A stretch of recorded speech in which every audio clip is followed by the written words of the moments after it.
Welcome to Wicked Nightmares Horror Stories. These are real events retold as haunting bedtime tales. Let's get into it. It was Halloween night, 2021, in Brooklyn, New York. The streets were alive. Kids in costumes ran from house to house, plastic pumpkins clattering with candy, laughter echoing between brownstone buildings. Inside one apartment, a young couple, Marcus and Alyssa, were finishing dinner. They didn't have kids, but they always kept candy ready for the trick-or-treaters who stopped by. Around 9 p.m., the night was winding down. The last group of children had come by an hour earlier. Most lights on the block were turning off. That is when they heard it, a knock at the door. Marcus grabbed the candy bowl. He told Alyssa it was probably a few latecomers. When he opened the door, 3 people stood there. 2 wore Halloween masks, one a clown, the other a skull.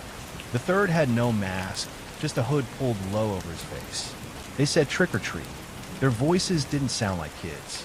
Before Marcus could respond, one of them shoved the door open.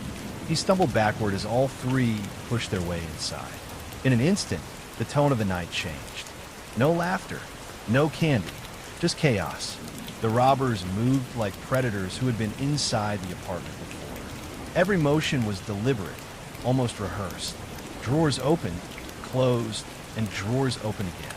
They rifled through cupboards, peered under rugs, and flipped couch cushions. Marcus noticed the precision of their search. They didn't fumble or panic. They weren't chaotic or sloppy. Each movement had a purpose. Alyssa's chest tightened as one of the intruders stopped in front of her, glancing at her with eyes that betrayed nothing beneath the clown mask. She could see the small gaps around the eyes, the little slits in the mask, and felt the cold calculation behind them. She wanted to scream, to run, to do anything, but her body froze. Fear had her in a chokehold she couldn't shake. Marcus kept his voice low and steady, instructing the robbers where the cash and valuables were. He hoped compliance would keep them alive. Every second stretched, each tick of the clock loud in the silence between the intruders' movements. The apartment that had been a haven now felt like a trap. Each familiar object turned threatening. A lamp became a looming shadow. The couch cushions, once soft and comforting, now held the weight of unseen danger. Then came the subtle gestures that made it worse. One of the masked men moved toward a small shelf, paused, and tapped it lightly. Marcus realized they weren't just looking for cash. They were checking for jewelry, checking for electronics, checking for anything that could have been overlooked. It was the sort of methodical precision that comes from scouting a location, from knowing exactly where the valuables were stored. Alyssa's mind raced. She tried to remember if the doors had been locked earlier, if the windows were latched, if anyone could have seen them enter. But nothing explained how they had been so prepared. This wasn't a random break-in. It was planned, deliberate, and designed to catch them off guard on a night when people expected joy, costumes, and fun. The masks added another layer of terror.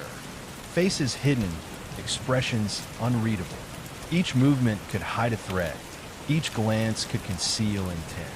They could strike at any moment without warning.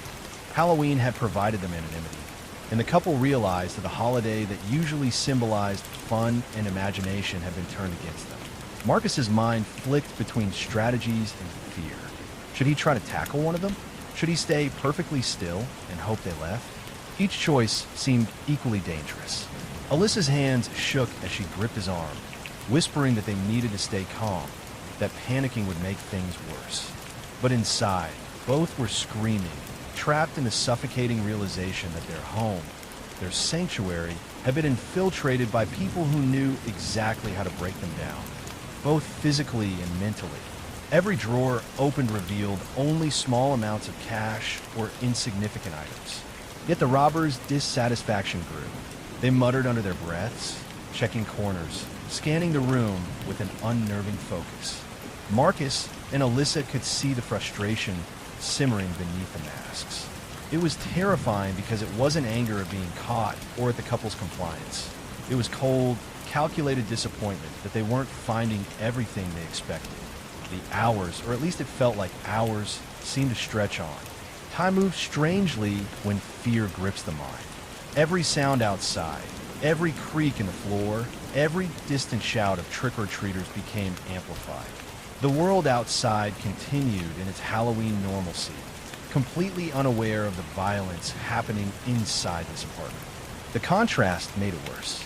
Laughter floated faintly from the street below, while terror had taken over every corner of the living room. Then one of the intruders stopped suddenly. He turned toward Marcus, nodded slightly to the others, and whispered something that Alyssa couldn't hear. They were communicating silently, in coded gestures, and for the couple, it was like watching predators coordinate before kill. But instead of taking lives, they were taking possessions, and the thought of what they could do if they were challenged loomed over them. The methodical search, the calm and controlled movements, the way they seemed to know exactly what to take and what to ignore, all of it made it impossible for Marcus and Alyssa to imagine this as anything other than premeditated, precise, and terrifying. They weren't lucky to be alive yet. They were lucky that the robbers were focused on the valuables and not on them, at least for now. Finally, after what felt like an eternity, the masked men began to gather their loot. Bags full, wallets taken, and small valuables stashed in backpacks. One of them cast a glance at Marcus and Alyssa, almost as if to measure their reactions. The couple stayed perfectly still, hearts hammering, fearing any sudden move could trigger violence. The robbers moved toward the door, their silence heavier than any threat. Marcus realized that the ordeal wasn't over until they were gone, that every second after the break-in was still part of the terror. And even when the door finally shut behind them, the masks, the methodical movements, and the cold calculation would linger in the couple's minds for years to come. It was Halloween, a night meant for joy. But for Marcus and Alyssa, it had become a night where the ordinary rules of safety were shattered, where their home became a stage for fear, and where masks hid not smiles, but calculated terror. Even as the robbers gathered items, Marcus and Alyssa realized the danger was far from over. The intruders weren't moving frantically or panicking. Their calm, deliberate pace made time feel warped. Each shuffle of a foot, each adjustment of a mask, each slow, calculated glance around the room felt like hours in Marcus's mind. The couple could almost feel the air thicken with tension, every heartbeat magnified, every creak of the apartment floor echoing like a gunshot. Alyssa's stomach twisted as she noticed a small, chilling detail. One of the masked men kept glancing at the living room windows. He crouched slightly, listening, peering outside, as though expecting someone to appear at any moment. Their awareness of the apartment, the street outside, the surrounding noise, showed this wasn't a random break-in. This was planned, methodical, rehearsed. Marcus's mind raced. He analyzed every detail. The way the intruders split up, the order in which they searched, the way they checked the drawers twice, almost as if they were verifying their knowledge. Every movement had intent.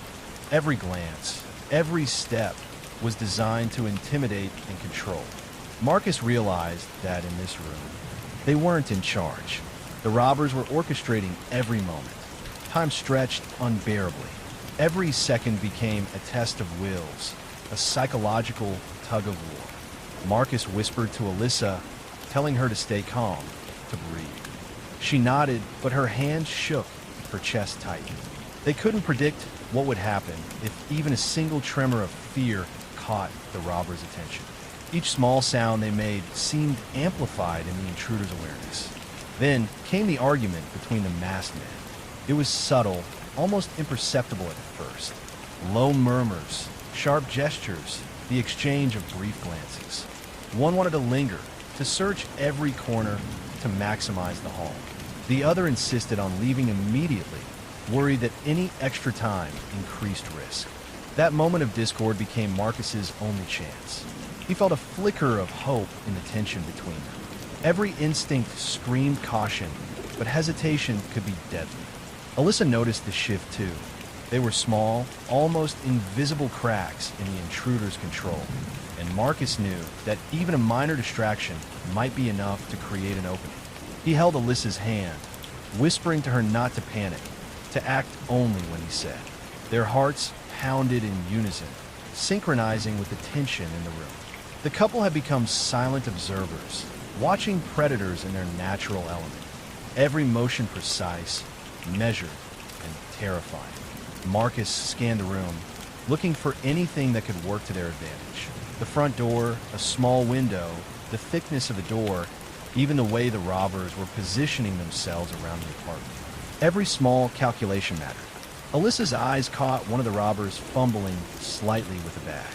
It was tiny, almost imperceptible, but to her it was a signal. Marcus saw it too. The man's focus was momentarily diverted. The moment stretched, but it was enough. They had a window, a tiny, fragile, dangerous window, to make their move. In that instant, fear and clarity collided. Every second counted. The intruders were dangerous, but they weren't omniscient. Marcus realized they were human, capable of mistakes, and that one misstep could be exploited. They had to be careful, precise, deliberate. The same words that described the robbers now guided them. The couple braced themselves. They weren't just surviving the robbery anymore. They were planning their escape, counting down the seconds, watching, waiting, and preparing for the exact moment when a quiet, calculated movement could turn the tide. The air was thick with tension, the kind of fear that seeps into your bones, and the night outside continued with laughter and trick-or-treating, oblivious to the nightmare unfolding inside this Brooklyn apartment. The argument between the intruders created a crack in their control, but it was small, almost invisible. Marcus and Alyssa held their breath, hearts hammering so loudly it felt like it could give them away. Every second stretched, every sound, the shuffle of feet, the faint scrape of a drawer, the zipper of a bag, threatened to betray their plan. Marcus's eyes darted to the front door. It was their only exit, but it wasn't simple. The intruders were positioned strategically, blocking the most direct route. Any sudden move could provoke them. The couple had to be careful, almost invisible. Marcus whispered for Alyssa to stay close, to move as one. He noticed the smallest distraction. The masked man with the clown mask was checking under a table, bending low, his attention fully elsewhere. The other masked man's hooded accomplice was focused on a small drawer, fumbling with jewelry. It was a fleeting opportunity, a moment so brief it could vanish before they acted. Marcus counted silently to 3, steadying his own shaking hands. When he reached 1, he made his move. He grabbed Alyssa's hand, urging her toward the door. Their movements were deliberate, cautious, but fast enough to create distance between themselves and the intruders. The intruders noticed instantly. One turned sharply, gun raised, but by then the couple was already halfway across the apartment. Fear exploded into action, adrenaline giving them speed they didn't know they had. Marcus pushed against the door, Alyssa following closely, heart racing, lungs burning, as if the entire night condensed into this single desperate escape. The door slammed shut behind them, the lock engaging with a solid click. Outside, the night air was cold, but it felt like freedom. Laughter from the streets, once a backdrop of Halloween joy, now seemed surreal, almost mocking. They were shaken, trembling, but alive. Police arrived minutes later, responding to frantic calls from neighbors who had witnessed 3 figures fleeing into the darkness. By the time officers reached the building, the intruders were gone, disappearing into the crowd of trick-or-treaters, Halloween masks concealing their faces in plain sight. Marcus and Alyssa were left standing on the doorstep, hearts still racing, trying to process what had just happened. Every familiar corner of the apartment, every piece of furniture, every shadow now carried a memory of terror. The home they had known as safe had been violated, their sanctuary breached by people who had planned every detail, used the chaos of Halloween, and disappeared without a trace. In the days that followed, they replayed every moment in their minds. The knock at the door, the masks, the calculated movements, the argument between the robbers, and finally, the desperate sprint to safety. Each memory was vivid, each sound, each glance burned into their consciousness. They realized they had survived not because of luck, but because of awareness, timing, and the split-second decision to act. Every Halloween afterward became a reminder that danger can appear in moments that seem ordinary innocent or festive. A knock on the door, a shadow on the street, a laugh in the distance could all mask something far more sinister. For Marcus and Alyssa, Halloween would never feel safe the same way again. The night that should have been filled with candy and joy had become a test of survival, a night where fear hid behind masks, and where the ordinary rules of safety no longer applied. The night was over, but the terror lingered. Marcus and Alyssa were safe physically, but every creak, knock, and shadow reminded them of that Halloween night. The memory of masks, guns, and deliberate movements replayed endlessly. Police revealed this wasn't random. The intruders had planned everything, using Halloween costumes and chaos as cover. Every movement, every glance, was calculated to intimidate and control. Neighbors realized even well-lit, secure streets weren't safe. Marcus and Alyssa tried to return to normal life, installing cameras and reinforcing doors, but anxiety remained. Psychologists explain that trauma from deliberate violence leaves lasting effects. Hypervigilance, nightmares, and fear that doesn't vanish. The incident became a warning. Criminals can exploit ordinary moments, even celebrations. Marcus and Alyssa survived because they noticed cracks in the intruder's composure and acting. But the lesson remained. Fear leaves a mark, and masks, literal or figurative, can hide dangerous intentions. Even now, when Halloween returns, they remember the night joy turned into horror, a night when safety was shattered and ordinary life twisted into a meticulously executed nightmare. It was a quiet Friday night in Sydney, 2019, a normal suburban street, lined with flickering porch lights and the soft hum of traffic in the distance. Inside a small apartment, Emma and her roommate Lucas were watching TV after dinner. They were relaxed, half asleep, the kind of calm you only feel at the end of a long week. Then came the knock. 3 sharp raps against the door. Emma frowned. It was almost 10 p.m. No one they knew would drop by that late. She peeked through the peephole and froze. 2 figures stood outside. One wore a clown mask, the other a plain black ski mask, both motionless. Before she could speak, the door slammed open. The figures stormed inside, knives in hand. The air shifted instantly from quiet comfort to raw panic. Emma screamed as the front door crashed open, the sound echoing through their small apartment like a thunderclap.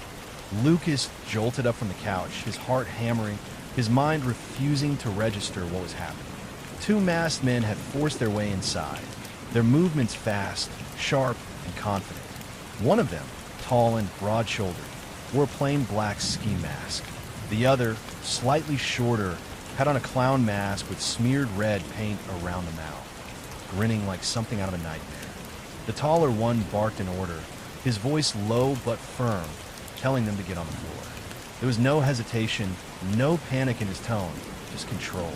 It was the voice of someone who had done this before. Lucas raised his hands instinctively and backed away, tried to process the situation. "Take whatever you want," he said, his voice trembling. "Just don't hurt us." Emma, still frozen in shock, grabbed her purse from the counter, fumbling as her phone slipped and hit the floor with a clatter. The sound made her jump, but the masked men didn't even flinch. They were focused, calm, and disturbingly methodical. Every move felt rehearsed, like they had practiced this 100 times.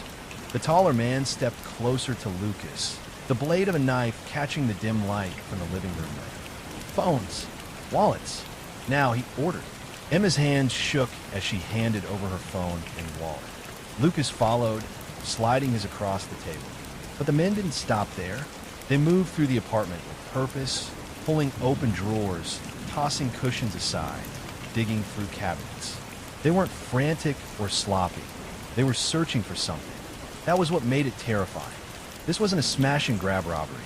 They were looking for something specific. As the shorter man rifled through the kitchen drawers, the taller one turned to Lucas and asked, "Where is it?" His voice was calm, but heavy with intent, like he already knew the answer and was testing it. Lucas blinked, confused. "What? Where's what?" The man stepped closer, pressing the knife against Lucas's shoulder, just enough to make him wince. "You know what I'm talking about. Where is it?" Emma's breath caught in her throat. She looked at Lucas, her eyes wide, silently begging him to say something, anything that would make them leave. But he had no idea what they were after. "I don't know what you're talking about," Lucas said, his voice barely steady. "We don't have anything." The taller man's jaw tightened beneath the mask. In one swift motion, he shoved Lucas hard against the wall. A picture frame crashed to the ground, the glass splintering across the floor. Emma screamed, tears spilling down her face. "Please stop. Take what you want to go." The man in the clown mask turned from the kitchen, his tone frustrated. "It's not here. I told you it's not here." His voice carried a strange mix of annoyance and panic, as if they'd been promised something that didn't exist. The taller one didn't believe it. "He hid it," he snapped, pointing the knife toward Lucas. "He's lying." Lucas shook his head desperately. "I swear to you, there's nothing here." For a few tense seconds, no one moved. The room felt suffocating. Emma hadn't slept a minute. Every creak of the building made her jump. Lucas sat at the kitchen table, staring blankly at the floor, his hands wrapped around a cup of cold coffee he hadn't touched. The police had come and gone hours earlier, taken statements, dusted for prints, asked questions they couldn't answer. What were the men looking for? Did they know them? Was this targeted? All Emma could say was that the phrase, "Where is it?" kept echoing in her head like a warning she couldn't interpret. The officers had been polite but skeptical. One of them, an older detective named Harris, stayed behind a little longer than the others. He leaned against the counter, studying them both. "You're sure they didn't mention anything else?" he asked quietly. Lucas shook his head. "Nothing. They just kept asking that same question." Harris nodded slowly. "That's unusual. We've had break-ins around the city lately, but those were smash and grabs. This feels different." Emma could tell by his tone that different meant something worse. Before leaving, Harris handed them his card and told them to call if they remembered anything. But as the door shut behind him, both Emma and Lucas knew they weren't going to forget a single detail. Over the next few days, they tried to return to normal, but normal didn't fit anymore. Lucas worked from home, glancing at the door every few minutes. Emma refused to be alone. At night, she'd wake up to imagine footsteps in the hallway. Even with the locks changed and a new security camera installed, she couldn't shake the image of those masks. The police investigation seemed to stall, and no arrests were made. It was as if the men had vanished into thin air. Then, one evening, something strange happened. Lucas was checking the footage from their new security camera when he noticed a figure standing at the end of the street. It was dark, but under the flicker of a streetlight, the silhouette was clear. Someone wearing a hood, standing perfectly still, facing their building. They didn't move for nearly 5 minutes before walking away. Lucas called out for Emma, his voice shaking as he rewound the clip again and again. The person hadn't come closer, hadn't tried to break in, but it was enough to confirm their fear. They were being watched. The next morning, Lucas brought the footage to Detective Harris. The officer watched it carefully, then sighed. "I'll get a patrol to circle your block tonight," he said. "But if these guys were pros, they won't come back unless they need something." That last sentence stayed with Lucas. Unless they need something, what did they possibly want? They didn't own anything valuable. They didn't owe anyone money. Still, Harris seemed troubled. "This feels like mistaken identity," he added, almost to himself. "We've seen cases like that before. A bad address, a wrong name. You might have just been in the way." That explanation gave Emma no comfort. Mistaken or not, someone had broken into their home, pressed a knife to her husband's shoulder, and looked her dead in the eye.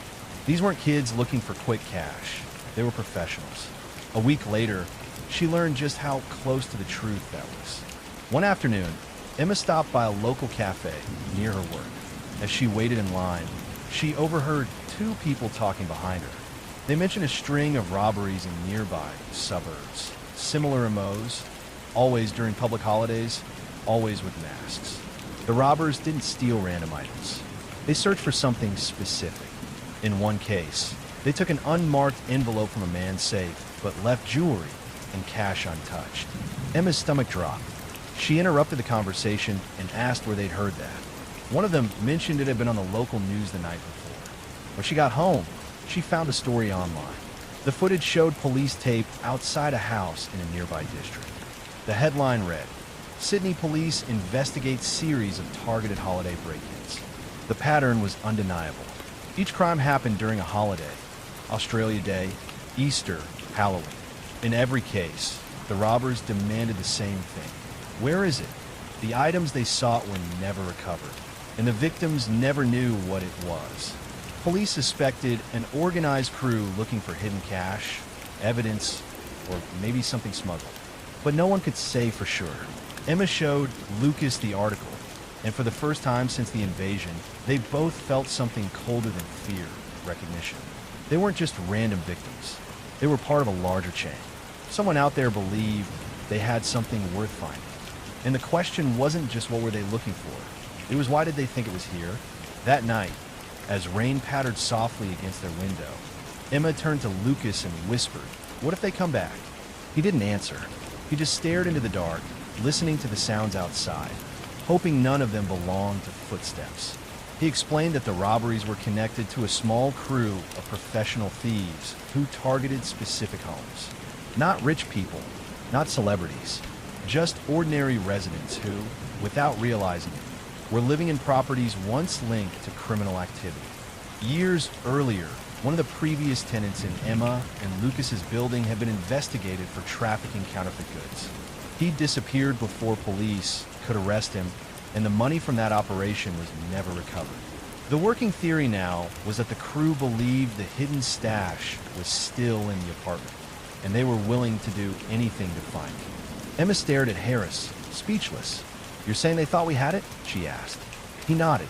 "They don't care who's living there now. They think someone's keeping it safe." Lucas leaned back, his mind racing through the night of the invasion, remembering the way the men searched. Every drawer, every cushion, every wall panel.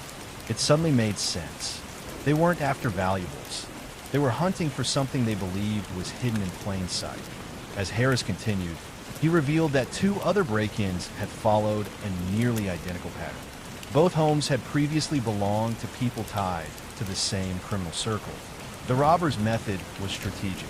They struck during holidays when people were distracted, wearing masks that made their actions blend into chaos. They avoided security systems, left no fingerprints, and disappeared before neighbors even realized something had happened. But in Emma and Lucas's case, the crew had come up empty-handed, and that was what made things dangerous. Harris leaned forward, lowering his voice. "When professionals don't find what they're looking for, they come back." The words hung in the air like a storm waiting to break. Emma felt her throat tighten. Lucas asked what they were supposed to do. Harris said they'd increase patrols, but it was clear from his tone that there were limits to what police could promise. "These guys don't hit the same spot twice," he said, "but if they think you know more than you're saying, they might." He advised them to stay somewhere else for a few days, just until the investigation developed. That night, they packed what they could and stayed with a friend across town. But even there, the unease followed them.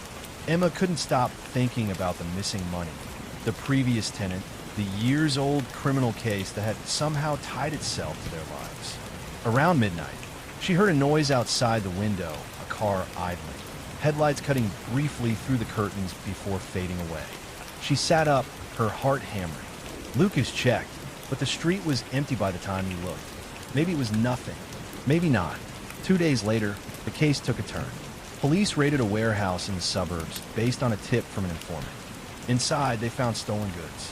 A few of the same masks described by witnesses and a ledger of addresses, including Emma and Lucas's apartment. Each address was labeled with a number. Next to theirs, it simply read, "Empty." That word sent chills through everyone who read it. Empty. It meant they hadn't found what they wanted. It meant they might still be looking. Detective Harris called Lucas the next morning to let him know about the discovery. "We're close to wrapping this up," he said, though his voice betrayed a flicker of worry. "But keep your eyes open. They're cautious and they're smart. Until we get them all, you need to assume they're still out there."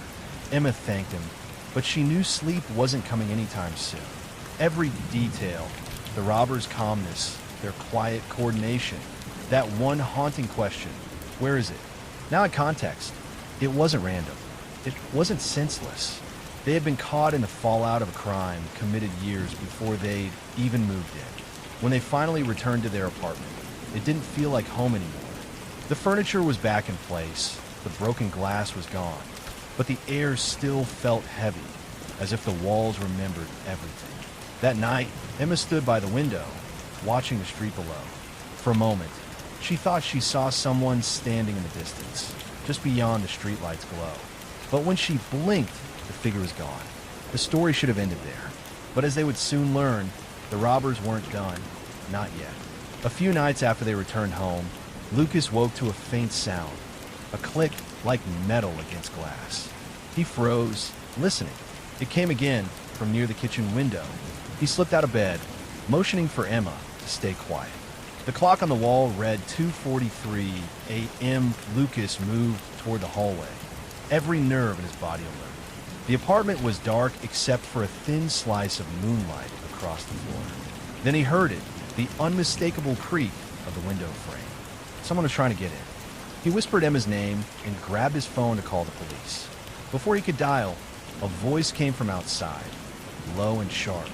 "You found it yet?" It was the same tone he'd heard during the robbery, the same calm, deliberate cadence.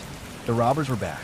Emma quietly reached for the lamp and flicked it on, flooding the room with light. For a moment, there was silence, and the sound of footsteps retreating fast down the fire escape. Lucas ran to the window, but saw only a blur disappearing into the night. Within minutes, police cars filled the street, lights flashing red and blue across the building. When detectives arrived, they searched the area and found a crowbar, a pair of gloves, and, just a few feet from the alley, one of the same Halloween-style masks the robbers had used before. Harris confirmed what Lucas already knew. They'd come back with a stash. But this time, their return sealed their fate. The crowbar had fresh fingerprints. Combined with the evidence from the warehouse, it was enough to identify two members of the crew. Within days, both men were arrested in a sting operation. Under questioning, one finally confessed.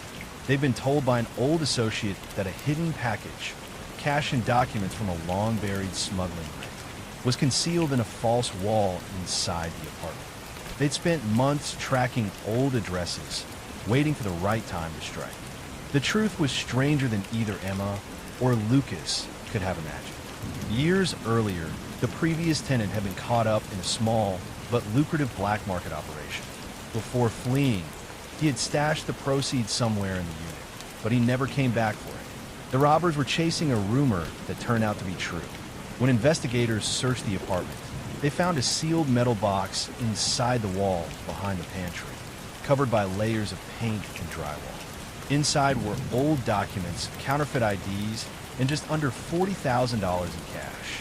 When Harris showed them the box, Lucas didn't know whether to laugh or cry.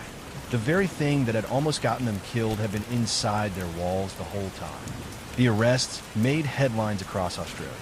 Masked robbery ring tied to hidden cash stash was how the papers framed it. But for Emma and Lucas, it wasn't a headline. It was the night their home stopped feeling safe. They eventually moved out, leaving behind not just the apartment, but the weight of that memory. The flick of a knife, the whisper through glass, the knowledge that sometimes danger doesn't knock. It waits quietly for the right moment to return. Even now, when Halloween approaches or a window creaks late at night, Emma still feels her chest tight. The city moves on, stories fade, but that question never does. Where is it? Because sometimes, even after the criminals are caught, the echoes of fear stay behind, buried in walls, hidden in silence, impossible to forget. It was just another calm evening in Lafayette, California. The kind of night where everything felt too normal to be dangerous. The Ramirez family had finished dinner not long ago. The smell of roasted chicken still lingered in the kitchen. John was rinsing the plates. Clara was scrolling through her phone. And their two kids, Sophia and Leo, were arguing over which movie to watch. Baxter, their golden retriever, was half asleep near the fireplace, his tail flicking lazily with each breath. Nothing about that night suggested that anything bad was coming. Outside, the streets were quiet. Porch lights glowed across manicured lawns, and the hum of crickets echoed between houses. Then, just before 9:20 p.m., a black SUV turned onto their street and rolled to a slow stop a few doors down. The engine cut off. For a long moment, the vehicle just sat there, dark and silent. Then the doors opened. 3 figures stepped out, dressed in black from head to toe. No words, no hesitation, just quiet, deliberate movement toward the Ramirez house. Inside, John walked into the living room, remote in hand.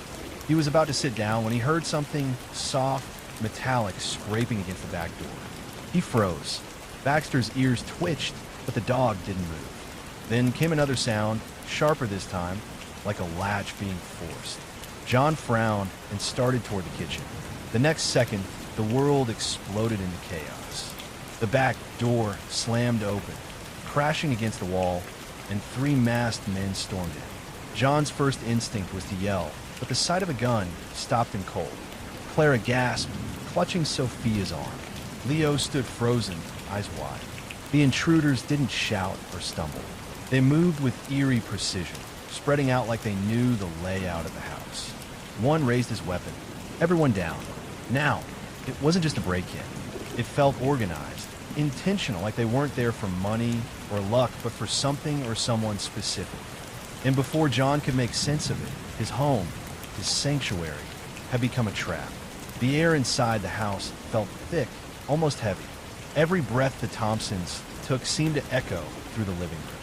The masked man standing guard by the couch shifted his weight, scanning the room as if expecting someone to burst in at any second.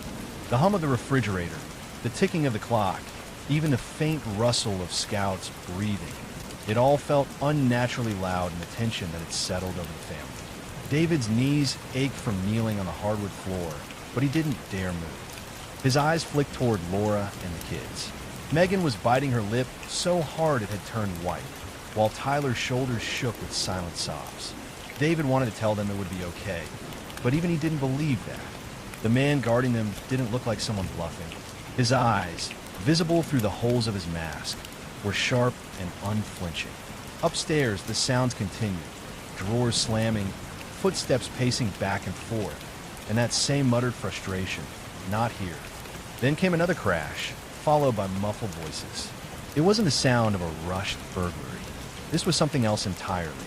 The precision in their movements, the calm in their tone, it all suggested purpose. These weren't desperate men looking for jewelry or quick cash. They were hunting for something specific. David tried to think, what could possibly be in his office worth this kind of invasion? Old work files? Tax records? Maybe something left behind from his father's business? The thought made his stomach twist. His father had passed away years ago, and the only thing David had kept from that time was a small fireproof safe in the corner of the office, one he'd never even opened. Downstairs, Laura's voice trembled as she finally spoke again. "Please," she said softly, "we don't have anything of value. Just take what you want and leave." Her words hung in the air, fragile and desperate. The masked man didn't reply. He just stared straight ahead, his breathing slow and steady. The stillness in him was worse than any outburst could have been. Then, unexpectedly, he spoke again, quieter this time. "It's not about value." His voice cracked slightly, as if he wasn't supposed to say that out loud. David looked up at him, heart pounding. The man realized he had said too much and tightened his grip on the weapon, muttering, "Don't talk." A moment later, the leader's voice came from upstairs. "Found it." The sound of those 2 words cut through the silence like glass breaking. The guard straightened immediately, his body tense. David's heart sank. "Found what?" The leader appeared at the top of the stairs, holding something under his arm. A small, black safe, old and dusty. It looked heavier than it was, but he carried it with purpose. He marched down the stairs, his boots heavy on the wood. When he reached the bottom, his mask turned toward David. "Get up," he said. David rose slowly, his hands still trembling. The leader placed the safe on the coffee table and gestured toward it with his gun. "Open it." "I don't have the code," David said, voice cracking. "It was my father's. I've never." "Open it," the man repeated, sharper this time. Laura started crying quietly. Megan buried her face in her knees. Tyler didn't move at all. The leader's patience was fading, but his tone remained eerily calm. "You'll remember it," he said. "Now." David's fingers shook as he turned the dial. He tried combinations he thought his father might have used: birthdays, anniversaries, the family dog's name, but nothing worked. Sweat was dripping down his temple now. He could feel the leader's eyes on him, feel the cold air from the open door drifting through the house. Then, suddenly, there was a soft click. The safe opened. The leader immediately pulled it toward him and looked inside. Papers, an old photo, a few envelopes, and a small black hard drive. He examined the drive closely, nodded once, and slipped it into his jacket pocket. "That's it," he said to the others. The young robber, guarding the family, exhaled with visible relief, like the weight of the moment had finally broken him. His hands trembled even more now. He looked at Megan for a split second, then quickly turned away. The leader signaled to move out. "No phones for the next hour," he ordered. "Stay down until we're gone." The three of them moved toward the back door. As they left, the youngest man hesitated, lingering at the threshold. He looked back at the family, terrified, bound, and silent, then said something that froze David in place. "They didn't even know," he muttered, barely audible through the mask. Then they were gone. The door closed. Silence fell. Only the sound of Laura's muffled sobs and the clock ticking filled the room. David stared at the open safe, its contents scattered, his mind racing. What was on that drive? Why would anyone risk everything taken? And in that moment, deep down, he realized this wasn't just a robbery. This was a message. For a long time, no one in the Thompson family knew. The only sound was the faint ticking of the clock above the fireplace and the ragged breaths of four people trying to make sense of what had just happened. David's eyes were still on the coffee table. The safe sat open, its hollow interior a reminder that something important, something he didn't understand, was gone. His pulse pounded in his ears. What did they just take from us? Laura slowly untied the scarf around her wrists, her fingers shaking. "David," she whispered, "what was on that drive?" He looked at her blankly. "I don't know. I swear I've never even opened that safe before." Megan and Tyler clung to each other, crying softly. Scout, their dog, whimpered under the couch, still too frightened to move. The living room felt smaller now, suffocating, as if the walls themselves had absorbed the terror that had filled it minutes earlier. After a few seconds, David stood. His body was trembling, but there was a quiet anger beneath the fear now. He walked to the window and peeked through the blinds. The driveway was empty. No headlights, no movement. The men had vanished into the California night. He turned back toward the others. "Call the police," he said. Laura grabbed her phone with unsteady hands and dialed. As she spoke to the dispatcher, David replayed every word in his head. "We just need to find something that belongs to us." Those were the leader's words. Not steal, not take. Belongs to us. When the police arrived, their flashing lights painted the house in red and blue. Officers fanned through the home, taking photos, dusting for prints, collecting statements. The Thompsons were shaken but unhurt. That should have been comforting, but it wasn't. Something about the entire ordeal didn't add up. Detective Alan Ruiz, a tall, calm man in his 40s, sat across from David in the living room. He listened carefully as David explained everything. The masks, the safe, the hard drive. "You said it was your father's?" Ruiz asked. David nodded. "Yeah, he passed in 2004. The safe's been in our closet ever since. I never had the code until tonight. I just tried random combinations and got lucky." Ruiz leaned back. "Did your father ever mention owning a drive like that?" "Never," David said. "He worked in construction, not tech. He wasn't the kind of guy who'd be hiding files." The detective's eyes narrowed slightly. "You mind if we take a look around his old things? See if there's anything else connected to it?" David agreed. As they combed through the office, Ruiz paused near the closet where the safe had been kept. "You said your dad ran a small contracting business, right?" "Yeah, mostly residential." "What?" Ruiz pointed at a faded sticker on one of the storage boxes. The logo of a company called Orion Systems Limited. "You ever heard of this?" David frowned. "No, that wasn't his company." Ruiz nodded slowly, making a note. "We'll look into it." By midnight, the officers were gone, leaving behind yellow tape and a shaken family. The house was quiet again, but none of them could sleep. Every sound made them flinch. Every shadow looked like someone standing there. Around 2 a.m., David sat in his office alone, staring at the empty space where the safe had been. He pulled out one of his father's old notebooks, flipping through the pages. Most of it was mundane: invoices, sketches, supply lists. But toward the back, he found something strange. A handwritten note dated July 18, 2004, a few weeks before his father died. It read, "If anything happens to me, the drive goes to Marcus. Only he'll know what to do." David stared at it, confused. Marcus? He didn't know anyone by that name. His father had never mentioned a Marcus.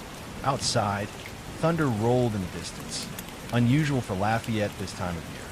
The sound sent a chill through him. He closed the notebook, his mind racing. Who was Marcus? What was on that drive? And how could something his father left behind still be dangerous 15 years later? David didn't know it yet, but the robbery wasn't the end of this story. It was the beginning. The revelation hit David like a punch to the chest. For days, he could barely sleep. Every time he closed his eyes, he saw the masked faces, heard the sound of the safe clicking open, and that single cold phrase, "belongs to us." Detectives told him the truth in pieces.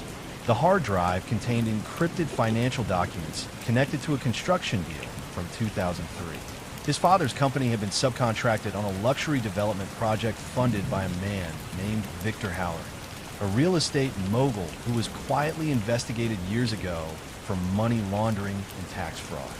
The case had collapsed when critical evidence disappeared, and Halloran walked free. Now, after nearly 2 decades, that lost evidence had resurfaced, hidden in David's home all along. When Detective Ruiz broke the news, David could barely believe it. "You're saying my dad was involved in that?" Ruiz shook his head. "Not involved. From what we can tell, he might have been a whistleblower. Maybe he took that drive to protect himself or to expose something. Either way, Halloran's people have been looking for it ever since." The thought made David's stomach twist. His father, the man he remembered as quiet and hardworking, caught in something that dangerous? It didn't seem real. But the more he thought about the way those robbers moved, how specific, how deliberate they were, the more it made sense. That night, David sat at his desk staring at the old notebook again. The final page, that strange message mentioning Marcus, now felt less like a mystery and more like a map. Someone else knew about the drive. Someone his father trusted. He brought it up to Detective Ruiz the next morning. Ruiz flipped through the page and frowned. "Marcus," he murmured. "No last name?" "No," David said. "But he must have been close to my dad. Ruiz Nadid Sotfit.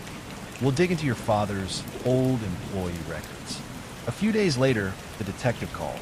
"David, I found something. Your dad's business partner, Marcus Hale.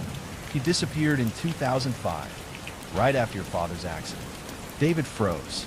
His father had died in what was ruled a construction site accident, a scaffolding collapse. "You think it wasn't an accident?" Ruiz paused before answering. "We're reopening that file." The news ripped through David like ice water. His father's death, the safe, the robbers, it all connected in a way that was horrifying to think about. If Marcus Hale had vanished and Halloran had enemies eliminated to keep secrets buried, then someone had just realized the past wasn't as buried as they thought. A week later, David received an unmarked envelope in his mailbox. No return address. Inside was a single photograph, grainy, taken from what looked like a gas station security camera. It showed one of the robbers, the youngest one, standing near a payphone. Scribbled on the back, in shaky handwriting, were the words, "They'll come again. You need to finish what your father started."